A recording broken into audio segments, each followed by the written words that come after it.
or that may run just a little late calling in. Nowadays, you know, the Zooms and all of the meetings and everything like that are so great because we can refer to them later. So we're going to give everyone just a few seconds to come back online here.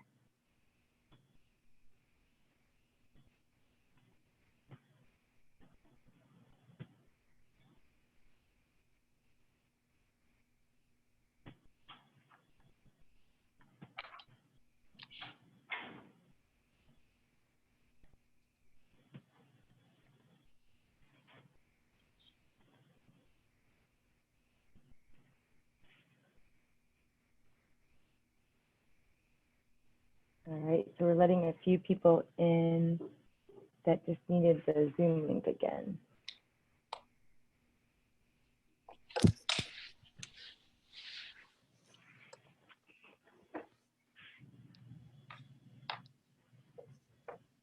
Nice to see some of you on video. I know most are dialed in via voice or remotely, so that's good too.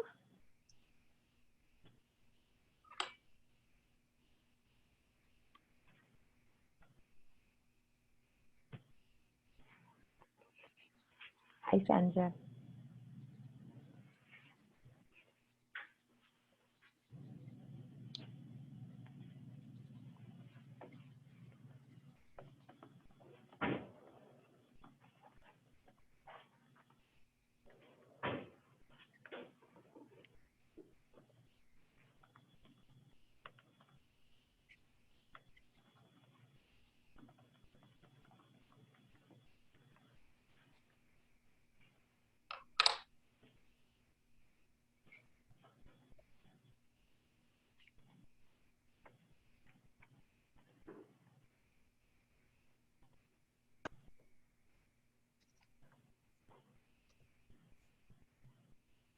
All right, we'll get started in about 1 minute. We have a lot of great topics that we'll talk to around resumes and resume writing, also career transitions. And right before we started admitting some of the callers in, we were just talking about some trends that some of our panelists are seeing too. So I'm sure it'll be a lot of great information, and you can also hit the chat box with any questions or comments as well.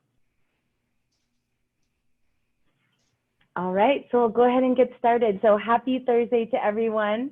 I'm Teresa Chapman, for those of you that are new and joining Connected Conversations. And so Connected Conversations has been running for about 13 weeks now.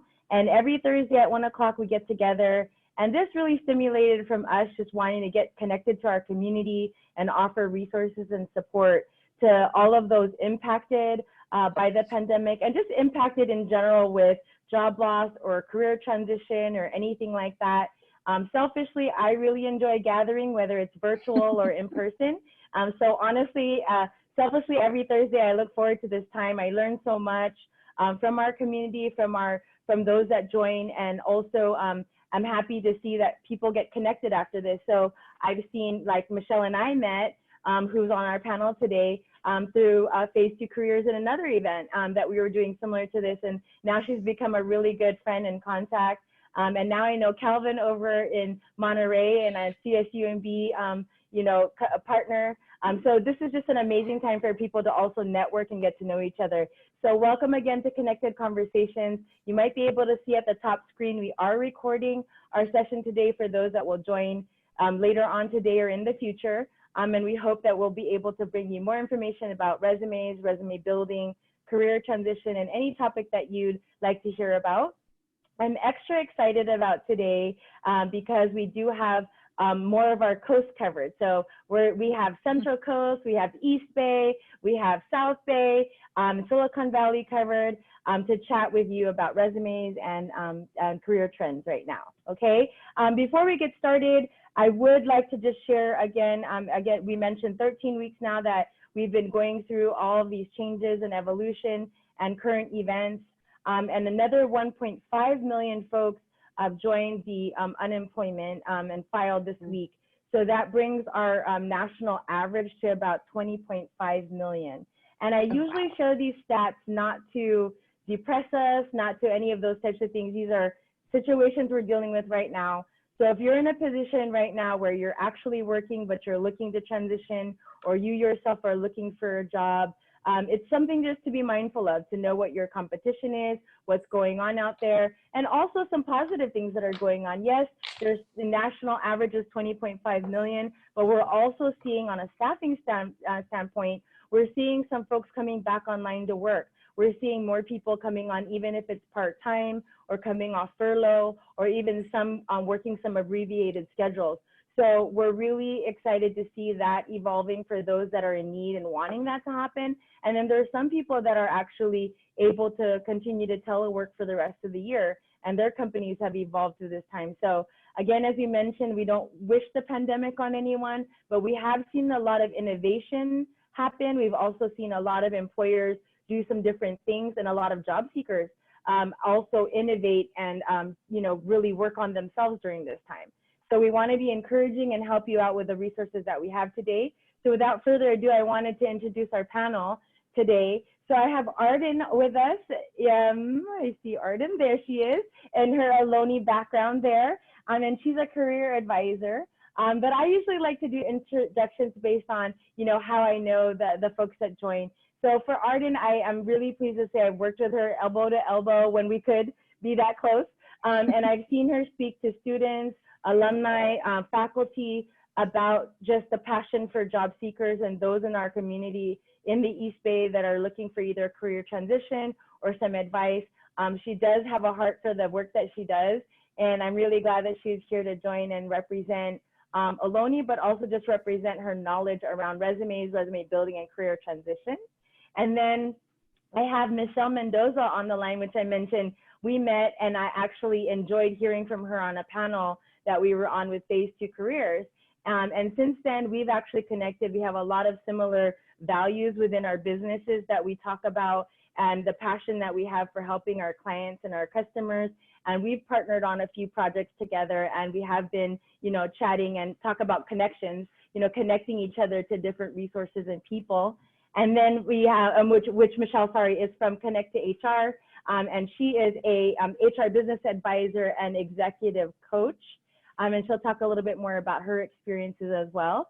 And then I'm very, very happy to meet my new friend, Calvin Carr. Basically, Calvin is a retired lecturer, and he's a strategic management consultant who actually worked at CSUMB. We were just talking before we logged on about what he'll be doing during retirement, probably still doing a lot of this, because I noticed when we were talking, very passionate about helping his students, his past students, and quite frankly, how I met Calvin was through Liliana on our team. She's a talent agent and helps with our business development. And Calvin actually connected with Liliana because he had a student that was frustrated with not being seen or not getting the next interview or being seen through her resume. And then since then connected with Liliana to connect with other people on LinkedIn and help students out. And so for me, I have a passion for educators and those that invest, career professionals that come back to schools and teach. And I really, really appreciate the work that you've done, Calvin, and thanks for agreeing to join us today and partnering and also representing the Central Coast today. So we're here to help everyone within our coast. So thanks again. Pleasure to meet you. My pleasure. All right, so without further ado, we'll go ahead and get started. We received a few questions of folks that were interested in this topic about resume building, resume writing, and career transition. So I'll go ahead and ask some of these questions, but those that ping in the chat, I will make sure rise to the top and that we bring those to our panel as well, okay? So feel free to hit us up on chat. I'll also share Michelle, Aden, and Calvin's contact information with you in the chat too, okay? So one of the first ones I wanted to start with are, I know there are a lot of individuals that are either in a job for a long period of time and they haven't had to update their resume or haven't even had to interview because they were referred or, that kind of a thing. Or maybe someone who's brand new to working and entry-level resume. What are some advice that you have for those individuals that have a blank piece of paper because they haven't had to write a resume in a while? Where should they get started, or what should they do? Calvin, would you like to go first? Sure. I'll start there if you'd like. Well, you know, if first off, if you're a college student, hopefully you have had some experience even throughout your college career. Maybe it was an internship or you were, you know, I know many of my students worked at restaurants, worked at retail stores throughout their college career. So hopefully there's something that they are able to put in their resume as far as their experience. Of course, their education is essential and their skill sets, listing skill sets are essential. Um, and so from a blank piece of paper, you know, I would assume that most of the people that are on the panel today have a current resume of some sort that they can expand upon. Then there's a lot of do's and don'ts with regards to that we can talk about here as we move forward. Mm-hmm. Right, right. Thank you for that, Calvin. Arden, would you like to chime in on that too? Yeah, sure. Just to add on what Calvin has been saying, I think as a career advisor, one of our biggest tips, especially for people that have not ever used a resume before, is that definitely looking at specific examples and targeting and tailoring your resume to the jobs that you are in search of. So I had the opportunity of working with a lot of students, undergrad and graduate school, kind of looking into entry-level type positions. And one of their biggest questions is, you know, what do I even put on my resume if I don't have a lot of experience or if I'm transitioning into a different industry?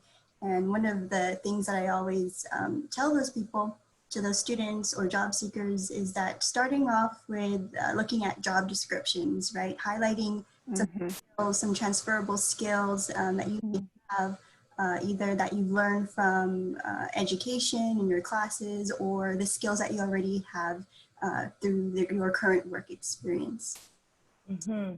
And, you know, thank you for sharing that, Arden, and also Calvin, because I think a lot of times when people are starting a blank sheet of paper, even me, my mind was to, hey, what did I do? What did I do in my past or this or that? But that's a great tip.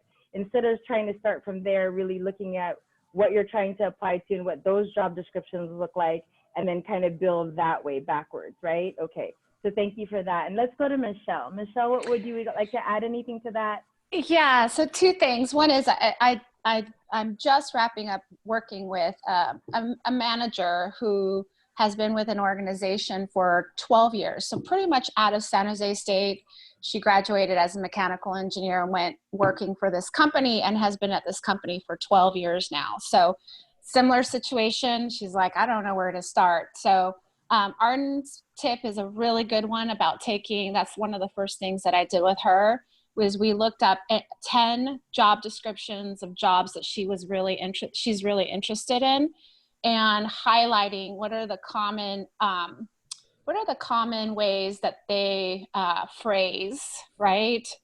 Skills, knowledge, experience that they're looking for, and building the resume very similar to what Arden said around that.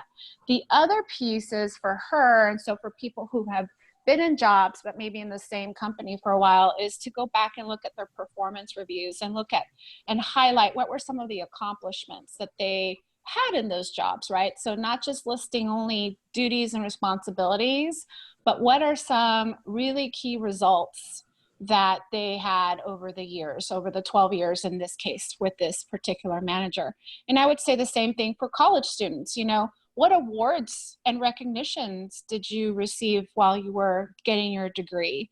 Did you go and volunteer at different organizations, and was there acknowledgement of that?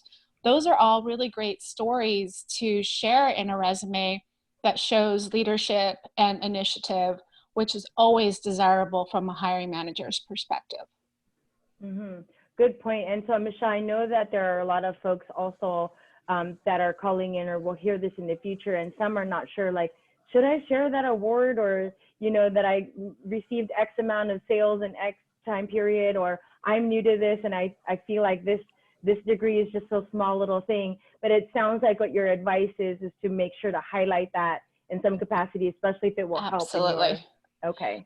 Absolutely. And, you know, I have a unique perspective in that I'm also helping clients on the HR side go through the recruitment process, right? So I'm also coaching and helping hiring managers, and I'm on interview panels as well. And at the end of the day, hiring managers and companies want to know, how are you going to save me time? How are you going to save me money? Or how are you going to make me money, right? Mm-hmm. So highlighting any recognition or any projects that have led to saving time, money, or just being innovative, right? How are you thinking outside the box is always desirable, and it will differentiate you from, you know, the 12 other folks that or more that you're interviewing. Right, that's great. And I know that our panel will start covering that too, where some of the questions were around competition and how do I stand out on paper and that type of thing. So let's go to that topic too, because I know, and I think if Steve called in today, he commented in a past post that I had that said, kill the ATS, bring back the human touch, you know, and stuff like that. And as much as that is definitely the case that even Slingshot would love to do, is we're all about that human touch and that connection. There are some things that are just natural, or we have to feed in through an ATS, or we have to apply to those types of things. So what's some advice that you have around beating the system or working through an ATS and being noticed on paper? And maybe we can go to Calvin first, and then we'll move on through Michelle and Aden. Well, I'm not so sure I can give you much advice on that with regard to ATSs. You know, during my career, I was doing most of my hiring before ATSs existed. And so personally, you know, I was in a situation where I was hiring people you know, who were mailing in their resumes to my organization, or had submitted them, you know, even online, so I'm not so sure I could give you a lot of advice, but I want to pick up on one thing Michelle said that I totally agree with, and just following up on that, which is don't forget, the other thing that employers and recruiters are looking for is how well are you going to fit into their organization, and how well are you going to get along with, you know, how well do you work with in a group, but also how well are you willing to work independently. But you know, clearly recruiters are looking for the chemistry, and that's what's interesting, that really doesn't necessarily come through in a resume. Right. And so sometimes it has to come through in the cover letter, and of course hopefully it comes through in an interview if you get to that point. But so I'm going back a little bit on the previous question, and then I'll pass on ATS to the other. Right. But you know what, Calvin, you hit a very, very good point though, is that, you know, now ATS is being forced to many that might not like that. You know, a hiring manager is forced to use it, but, you know, and to your point, there's some tips that you just gave that will help one stand out on paper. Like for instance, you mentioned culture or fitting and team. And so I'd love to go back to that in a little bit, if the panel can come back to that, on what advice would we give on a paper to show those soft skills, right? How do you get that across on paper? So we'll definitely go back to that when the panel can come back there. But Aden, let's go to you on the ATS piece, or if you have any experience with advice on that for job seekers. Oh, did I lose Aden? Oh. Sorry, I think my internet got cut off. Yep, you did. Oh. You might want to jump ahead to Michelle and then come back. Okay, yes, thank you, Calvin. Hi, Michelle. Hi. So in terms of the ATS, a key tip is, again, trying to find as many job descriptions of the jobs that you're looking for, highlighting keywords, right? What, again, with this most latest client of mine, we were noticing there were like anywhere from 5 to 10 keywords that kept on coming up over and over again. So making sure those keywords are embedded throughout the resume, and very important in the LinkedIn profile. You should have, if not, I mean, in her case, we put all 10 keywords in her LinkedIn profile to make sure that her, you know, when I was a sourcer and I had to look for candidates and I plugged in those keywords, right, that matched, her profile would be one of the first to come up if it was something like LinkedIn or even in the ATS system. So embedding as many keywords as possible in your resume and in your LinkedIn profile is one way to come up more often in a search. Great. Very good ad. Arden? Yeah, sorry, I apologize. My internet got off No right problem. at the moment. But just to add on what Michelle was saying, you know, ATS is something that gets brought up a lot in the workforce and career services world. And so we very much so talk a lot about it in terms of resume writing. And one of the trends that we're seeing through ATS is that, you know, many employers are using it, like you just mentioned. And so it's really important for us to educate people on how to navigate that system. And one of the key things that does affect the system is formatting, right? So you notice on Google Drive or other websites, nowadays there's so many tools that people can use to create templates, like already created resume templates, and people just plug in, right? But one of the things I notice is that sometimes those templates may provide errors into the ATS system because it's not reading black and white, right? It's just reading maybe images or weird lines. And so although templates are very creative and they stand out, oftentimes I highly suggest just working off a regular Word document and uploading the resume that to surpass the ATS system. Arden, that is such a good point, because one of my biggest pet peeves on the recruiter when I'm recruiting is unless you're applying for a very creative marketing PR job, right, or design job, where yes, your creativity and your portfolio, right, definitely should stand out. And I would say in that case, you might even create a mini, and there's so many free formats out there for websites on that.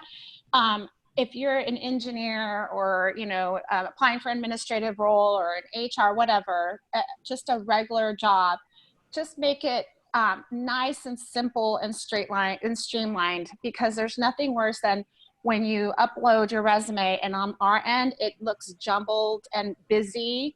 And then again, remember, recruiters only spend maybe 2 or 3 seconds sometimes, depending on how many resumes are coming through.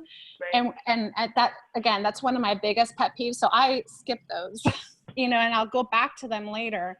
But I would rather spend time on the ones that are just easy to read. And yeah, I can scroll through much easier.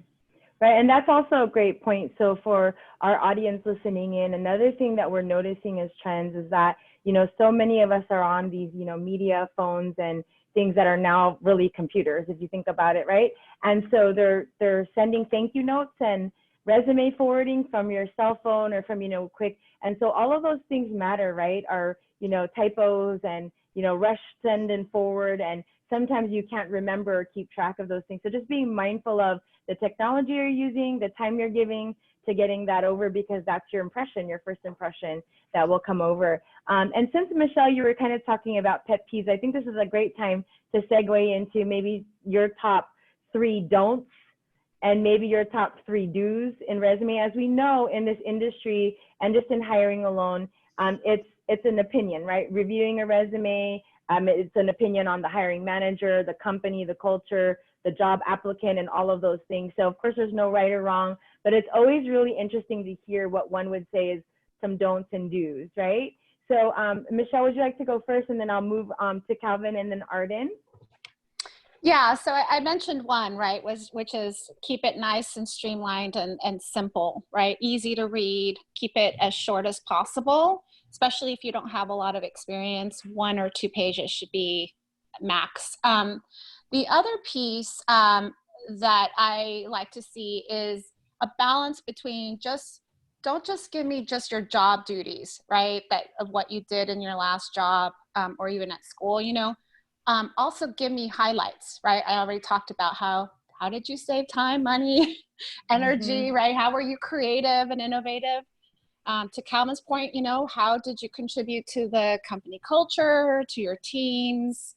You know, that will help you stand out versus just giving me a laundry list of all the things that you've done since, you know, you started working. Right. Thank you for that too. What would you say then, Calvin, on some do's and don'ts or your particular peeves or pet peeves. Okay. So, Teresa, back picking up on something you said, remember your resume typically is your first impression for your company or for the company you're applying to. So just like any first impression, you only have one shot at it. And so that means you need to make sure that your resume is perfect. And I mean perfect. That's my do and my don't, in that a typo in your resume shows a lack of attention to detail. I had a funny story about that. About 3 or 4 months ago, before the pandemic, I was sitting in the office, and there was an individual in my office who was reviewing resumes for a position, and he chuckled and he came over and he said, "Look at this skill set."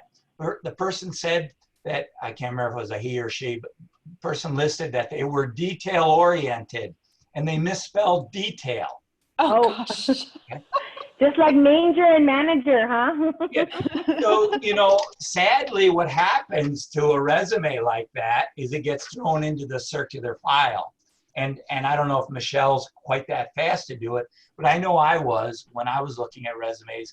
My attitude was, if they couldn't take the time to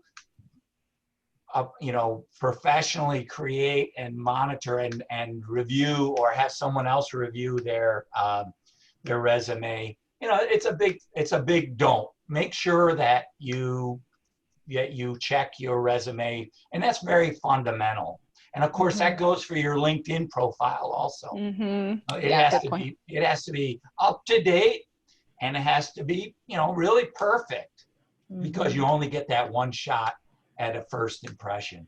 So that would be my do and my don't. And thank you for that too, Calvin, because I think also, I know also that it's always really important that you have someone else look at your resume and your LinkedIn profile, because again, a lot of times it's really an honest mistake. You're just used to, you're used to, my name is T-H-E-R-E, right? You sometimes even, I'm like, hey, that's a typo in my name, but that's my name. So having someone else look over it with an outside perspective is also a really, really great idea. So thanks for bringing that up and having that match your LinkedIn also, as you were saying.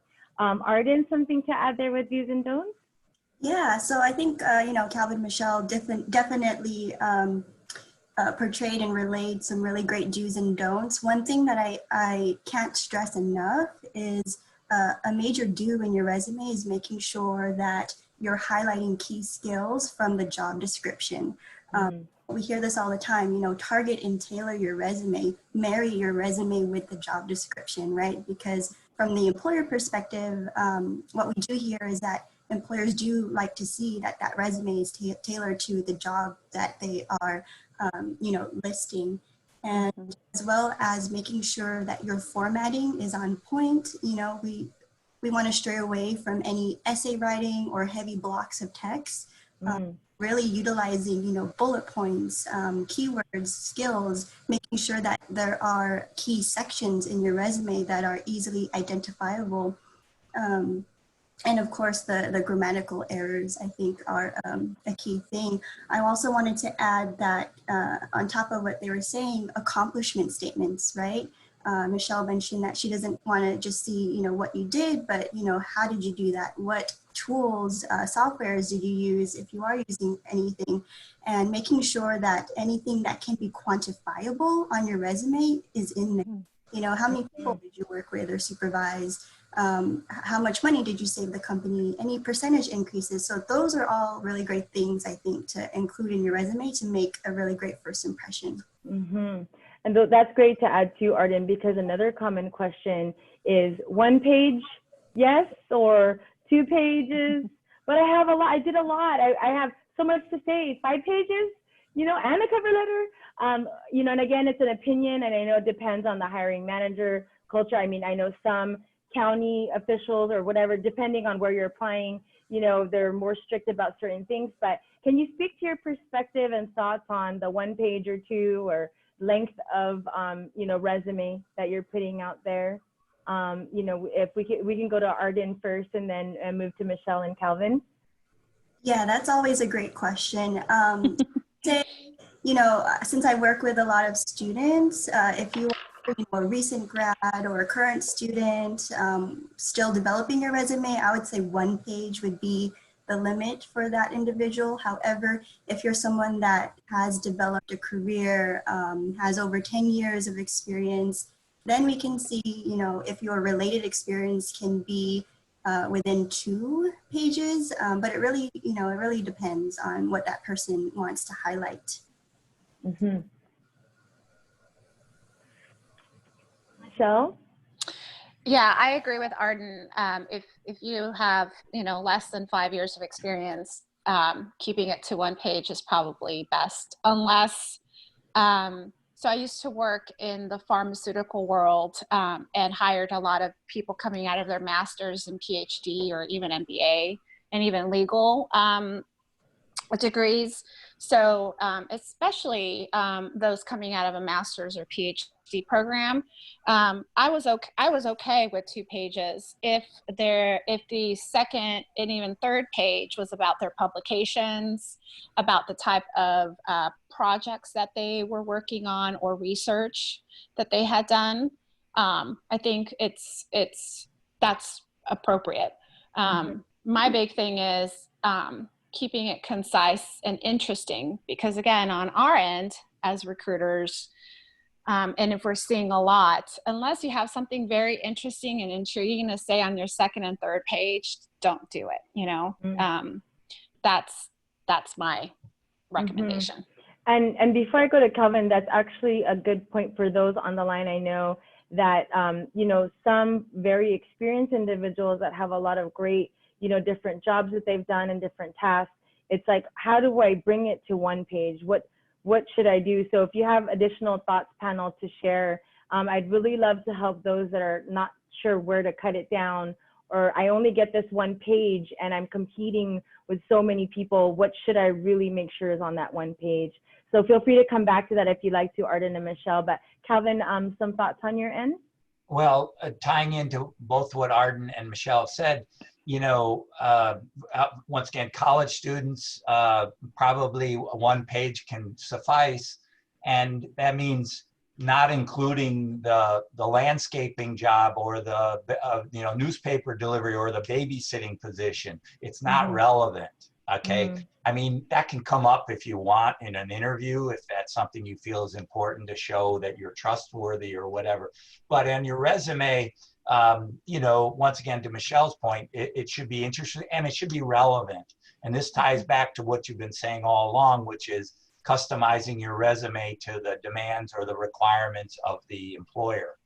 So that's where I would go with that. However, for people who, I know my own career, my gosh, I mean, when I was applying, I didn't start teaching until 6 years ago. So I had 30 years of business experience, and I had to make that as concise as possible. And it went a few pages. But the reality is, you've got to boil it down. The bullets have to be really relevant to what you're applying, what position you're applying to. And you have to think about that because, once again, to Michelle's point, and this is something everybody listening has to pay attention to, you have just a few seconds for a snap judgment that your resume is going to have, and it better be spot on. Otherwise, you're overlooked. There's so many people applying, and once again, if that first page better be darn good to get their attention. So that's and as somebody mentioned on the chat, if you're applying to Google, it better be 1 page. Yeah, there's certain companies that's all they want to see is you get to the point and make it relevant.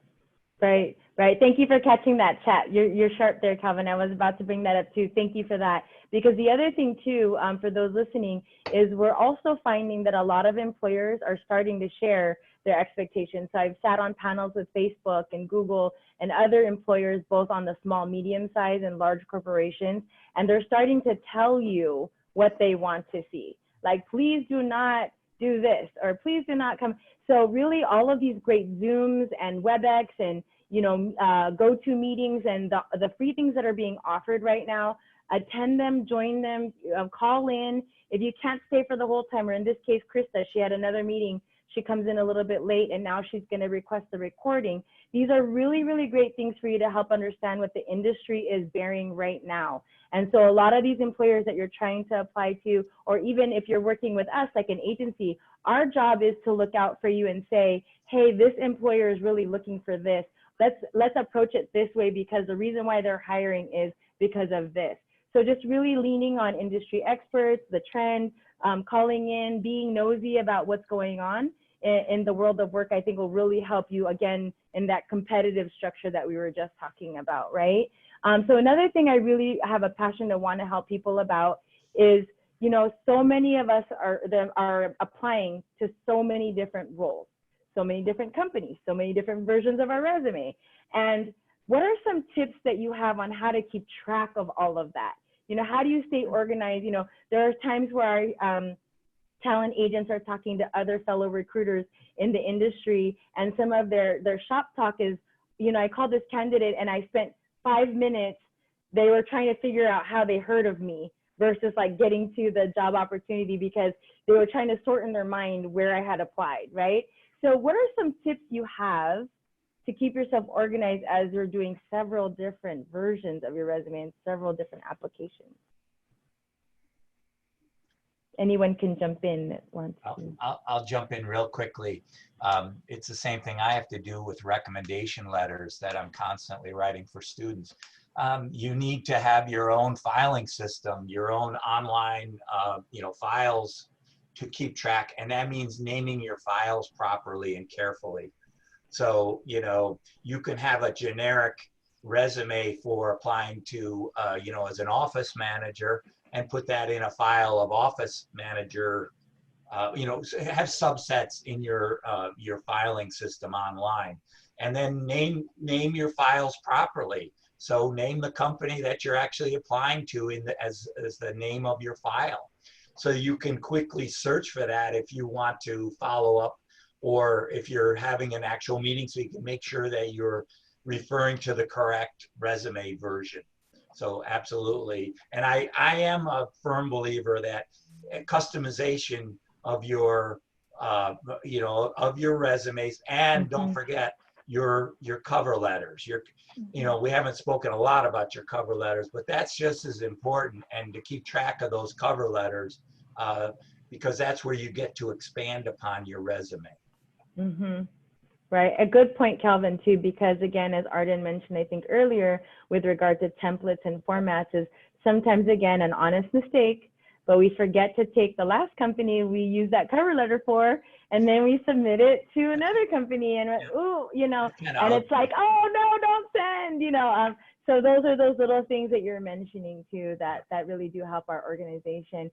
Anything else to add to that, Aden and Michelle, before the next question, with regard to filing and organization of submittals? I mean, a spreadsheet's always good too, or a Google Doc spreadsheet, you know, however, whether it's Excel or Google Docs, something that when I work with, again, with my career, the executives in transition, we do create and I have a template for how to keep organized, you know, what company, what date did you reach out to the company, if they got someone's actual name, putting that down in the spreadsheet, you know, and then when they want to follow up again, right? That's a good way to organize it. And again, it could be Excel, it could be Google Doc, it could be whatever it could be even, you know, pencil and paper if that helps. But really keeping track of when you submitted it, and then what's your follow-up strategy is really important too.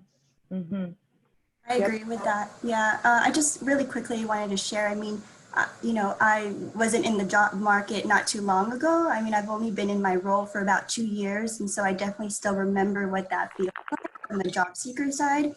Some of the things that I did was, like Calvin mentioned, create my own storage system. So whether you want to do that through Google Drive or OneDrive, or even on your desktop, keeping a folder for all of your resumes, and then also using an Excel sheet to track where you've applied to, which is really Right. Good point. Good And point. one other, oh, Go sorry. ahead, And Michelle. just Yes. one other little thing tipped as well is, if possible, create another email address that's just for job search. You don't want, you know, if someone does contact you, you don't want it to go into your personal email and then you have to sift through it, or sometimes it gets into spam. Just dedicate an email address specifically for your job search. That's another way to keep yourself organized. Great point. Good reminder to many too. And that also, when we go back to wanting to stand out, right? I know that, you know, it's kind of sad that we there's some back to basics things that sometimes we should remind ourselves, like, oh, you know, they're interviewing so many people, they're not going to see my thank you note. They're not going to get my thank you card, or they're not going to, you know, oh, I'm working with an agency. You know, I won't send a thank you because I don't have their email address, and all those little things, right, that help us stand out. So I will say that any one of our associates or candidates that interviews for a job, if they send us a thank you note, we make it our very, very best intent to make sure it gets sent to the person they interviewed with. So we, first of all, appreciate our candidate making sure that they're sending the thank you note, and we get it to the hiring manager to say, please see this thank you note from Calvin or from Aden or whatnot, because you never know that thank you note might be the deciding factor between standing out. And the fact that we're still surprised to receive one tells you we're not getting them enough, right? Same thing for LinkedIn, same thing for finding, you know, the hiring manager or the staffing agency online and LinkedIn and doing a thank you that way or connecting that way. So again, just like more tips on how to stand out while you network and when you connect. Are there any areas you guys would recommend do not post your resume here, or do not send it here? Or is there anything that you would say shouldn't be a reliable area, or advice you say that might give a different impression, or any sites? Well, I'm not going to go into the site side of it as much as one other don't would be, and this is just and most people probably realize this, but your personal home address, your address should not be included, not your full address. You know, if you want to put your city, so they have a feel for whether you're in Seaside or in San Francisco, but your home, not your full, and it don't, and that ties into something I think you're going to, Teresa, with regard to that. Yes, yes. And I noticed faces like, ooh, I'm not really sure. And I think for more so, the advice probably would be only apply to the places that you're really serious about, you know, or that you feel meet your values or your job capabilities or your experience and whatnot. So I'd love to go to this point really quick. So I've heard a lot of times, you know, as we're talking to job seekers, oh, I didn't get this last position because they mentioned to me that my resume looked great, but I couldn't speak to my experience. So I know this isn't centered around resume directly, but what tips or advice do you all have on the interview side on how to best represent yourself backing up the paper you just submitted? We often hear that where they get ruled out in the interview because the paper looked great, but the interview didn't go so well. Well, I'm willing to jump in on that one. There's a couple things. Well, first off, your resume should be an honest representation of you. But in order, I think, to have your best, and initially you might have a phone interview. Obviously, typically you get a phone interview to weed you out before they'll take the time to meet. And of course, in our day and age, or our current situation, it'll be very possibly a Zoom interview. But you, as an applicant, you need to do your homework about that company.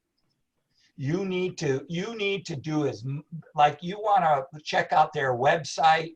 You want to look at just like you were when you were in college and you were doing a background check on a company for a case study. You need to know as much about that company as you possibly can, because that's how you can show, one, that you were prepared for the meeting, Two, that you cared enough to do your homework and you show the interviewer that you know something about the company. So if you can mention something about, oh, I see you just got a new vice president of sales, would that be the person I might be working for? Or, you know, things along those lines. Show that you've done your homework, and that's how you can best represent your skill set. So then you can tie your experience or your training, your classroom training or your volunteer training to the position that you're being interviewed for.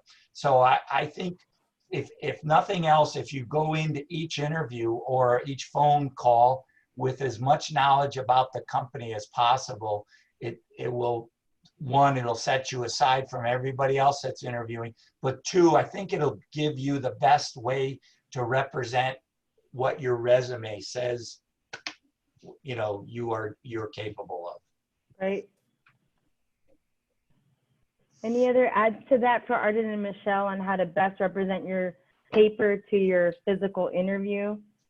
I think having good examples, right? Again, going back to highlighting not just a list of duties, but, you know, again, what your accomplishments were. And that applies to everyone, whether you're a new college grad or you've been in the industry for 30 years, you know. Giving concrete examples that are very results oriented always makes you stand out above the rest. The other tip that I would give someone is if you are able to know who you're going to be interviewing with ahead of time and getting those names, then you can go on LinkedIn and do some research on each of those people. To see what schools they went to, what jobs they've held, you know, and asking them questions about their career. And especially if they've been in a company for a while, you know, and you've noticed on LinkedIn that they've worked for different departments. You know, just being really curious. There's nothing, again, when you're on the opposite end interviewing, and I always leave the last 10 minutes for candidates to ask me questions, and you say, you know, after you've asked them questions, and you say, okay, do you have anything for me? And you get crickets. No, you know. And I've had hiring managers also be very surprised and shocked when candidates don't have anything to contribute, you know, to the conversation. Yeah. I'd like to pick up on that real quickly from Michelle, because remember, as an applicant, you're also interviewing the company. Right. You know, yes. You might not want to work for them if you know, if it doesn't feel right. I mean, you can't be so desperate that you'll take any job. You are interviewing them as well. And to Michelle's point, you should I always had a list of questions whenever I went in for an interview of what I wanted to understand about the company and about the position. You know, things like, so who would I report to? And like, how will I be judged? How will I be evaluated? What's my, you know, how will I be viewed as a success at this company? Things along those lines that help you evaluate the company. And to Michelle's point, it shows you have a real interest in the company. You're not just sitting there like a vegetable. Definitely. Yeah. So I'd just like to add one more thing to that. All really great feedback. One thing is that, you know, highlighting your specific examples from your resume and being able to tell that story, right? In career services, we use a certain model called the STAR model, or some people know it as STAR, situation, action, result. And anytime you can put, you know, your resume, accomplishment statements, or even what you say in the interview into that model, the more impact, the more effective that your experience will come across to the employer. And, you know, when that last question, right? Do you have any questions for us?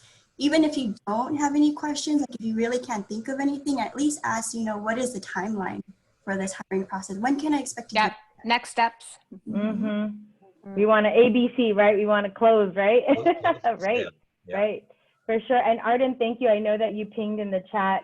And for those of you that are dialing in that are unable to see the chat, feel free to email us at staff@slingshotconnections.com if you want anything that was shared in the chat, that was shared with everyone, of course, not necessarily the private messages, but any of the general things that were shared, because we actually shared contact information for Calvin, Michelle, and Aden. Aden also shared some cover letter and resume resource links and different things like that within the chat box, so we can make sure that gets sent to everyone as well that's interested. The other thing that I was noticing too is, when we're interviewing and going through all these different things, what are some of the things that you guys are noticing as trends in the marketplace right now where, that are frustrating job seekers? Like, oh, this is so frustrating. What are you hearing on your end? And maybe we as the job seekers can work around or solve for. Are you hearing anything that?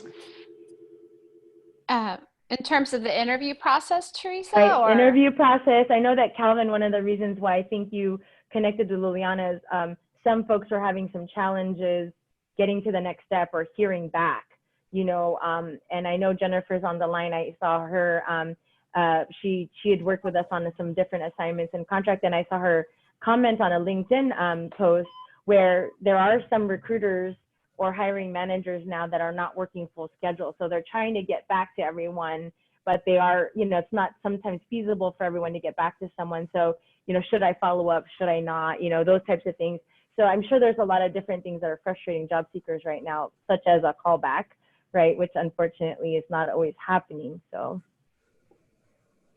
Yeah, well, and I think that's why it's important that, if nothing else, after each interview and different stages, you find out what the next steps are, and get an agreement. Would it be okay for me to contact, whether it's the recruiter or the hiring manager, by a certain time frame? Mm-hmm. I think that's a reasonable, if I'm on the applicant side, right, to be able to ask. Right. And if the recruiter or the hiring manager don't know, they can just say, they can be honest about that too. But I think bringing that up and getting an understanding of when it would be appropriate, it's not going to leave you as an applicant hanging and figuring, am I now in the black hole, right? Which I know mm-hmm. is frustrating. Mm-hmm. Right. And one of the things I also wanted to share, so Michelle, Calvin, and Aden, have shared a lot of great things. I know we're coming up on our time together, but one of the things I wanted to offer as Slingshot Connections, in partnership with what Aden, Calvin, and Michelle have shared, is we as a staffing agency are happy to review your resume, happy to give you feedback on LinkedIn, happy to practice a phone interview with you or anything like that. So we want to be here as a resource to assist you on your next shot and that type of thing. So please lean on, staffing agencies that can offer those types of areas of support. And, you shouldn't be charged for a resume review. And I know we work with partners like Aden and CSUMB, Ohlone, all of the Admission College that actually have career advisors and different areas that you can go. So if you went to that school maybe some years ago or recently, or even some of them are just community partners that are willing to help the outside community. You don't necessarily have to attend those colleges or communities. So please do leverage each other, leverage us. We're happy to help. In the chat box, I shared our contact information and how to get a hold of us. And we're also known for connection. So if in the event we're not able to answer that question, or maybe it's out of our scope of, maybe it's outside of staffing and you have a different question on industry, something else, we'd be happy to connect you with those in our network to help you. So just know that. Also for those on the line that are looking for work right now, every 3 o'clock, so recently we just started Tuesday through Friday, sharing hot jobs that are going on. Today, Veronica on our team will be sharing at 3 o'clock. Again, it's an open invite and you don't have to stay the whole time. It runs from 3 to 4:30, and she's gonna talk about the benefits that Slingshot offers as well as the hot jobs that we have right now. And you can come on and you can speak to a talent agent in real time if you're interested in the jobs that we're posting about. So please feel free to share that with friends or attend and just check it out. And I just wanted to take this time to really thank Calvin, Aden, and Michelle. And I hope everyone knows, like, when our guest speakers come on, they're doing this because they want to give back. They want to be part of the community. Yes, they work for certain companies, and certainly I shared their, different ways to contact them, but they come on to volunteer and to share their knowledge and experience. and to also, you know, give respect back to our relationship and connection with Slingshot. So we just want to thank you again, Michelle, Arden, and Calvin, for your time and dedicating that to us. Anything we can do to improve, please let us know. Those of you that have dialed in, if there's other topics that you want to hear about, please let us know. There's a lot of trending things that are happening. I love what I do. I love this industry. I love helping others. A lot of our talent agents are also here to help.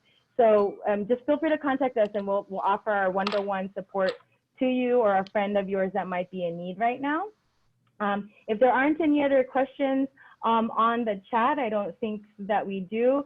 We also shared ways that you can follow Connected Conversations in the future. And next week, we'll also, as soon as we hang up, I'll make sure to share our guest speakers for the following weeks to come, and so that you can assist and join in with that or any friends that you know. All right, so thanks again for everyone joining in and all your questions and your participation. We appreciate you. Thank you. You. Take care. Bye, everyone. Good luck. Bye. Thank you. Thank you.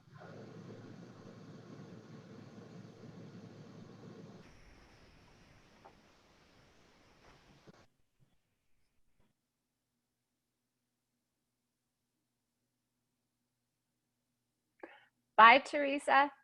Oh, question, real quick question. Oh, you're on mute. Hi. Oops, he muted me. he must love that job. He can mute me.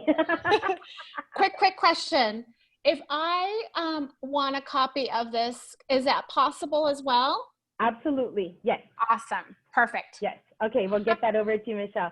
I'll Thank catch up you. with That you was too. Okay, fun. thank you. Thank you All for right. joining us. Yes. Have a great All right. afternoon. Thank you. You Bye. too. Bye.